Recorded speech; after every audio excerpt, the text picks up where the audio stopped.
জমিদার নন্দ দুলালের নন্দ আর জমির সীমানা আইল এই দুয়ে মিলেই ময়মনসিংহের নান্দাইলের নামকরণ।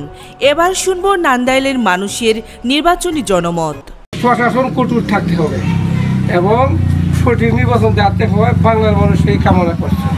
আইন শৃঙ্খলা বলতে মনে করবেন যদি আপনার এই ভালো উদ্যোগ নেয় তাহলে কিন্তু হেরারাতই কিন্তু নির্বাচন হয়। হ্যাঁ, তারা যদি ভালো উদ্যোগ নেয় তাহলে সুষ্ঠু নির্বাচন হতে পারে। এছাড়া সুষ্ঠু নির্বাচন হওয়ার কোনো সম্ভাবনা না। আর্মি প্রশাসন, পুলিশ প্রশাসন যারা আছে সবাই তো আছে, তারা থাকলে তো ভালোই, তাহলে তো আর গ্যাঞ্জাম হবে না। ভালো প্রতিনিধি ছাড়ছে, কিন্তু আগের বিগত প্রতিনিধিরা তো যা করছে সব দুর্নীতি করে গেছে। এবার একটা ভালো প্রতিনিধি দিয়ে সেটাই চায় আর কি মানুষের।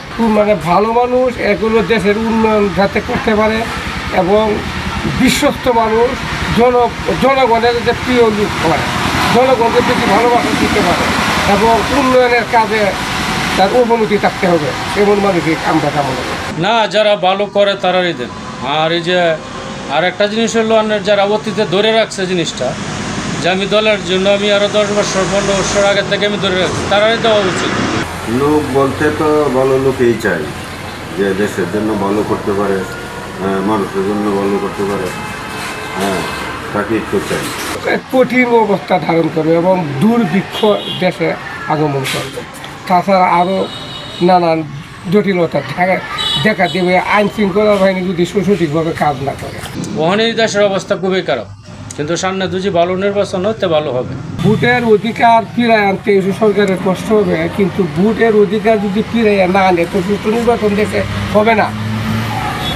কাজে ভোটের অধিকার ফিরায় আনতেই হবে। যদি সুষ্ঠু নির্বাচন হয় ভোটের অধিকার ফিরায় আনতেই হবে এবং বর্তমান সরকার তাই প্রতিশ্রুতিবদ্ধ এবং সে নিয়েই কাজ করতে এবং সুষ্ঠু এবং যদি ভোট দেওয়ার অবস্থাতে যদি কোনো জটিলতা না থাকে, যদি কোনো মারামারি কাটাকাটি না হয় তাহলে সুবিধা হবে ভোট দিতে, শুধু আমার না সকল পরিবারেরই।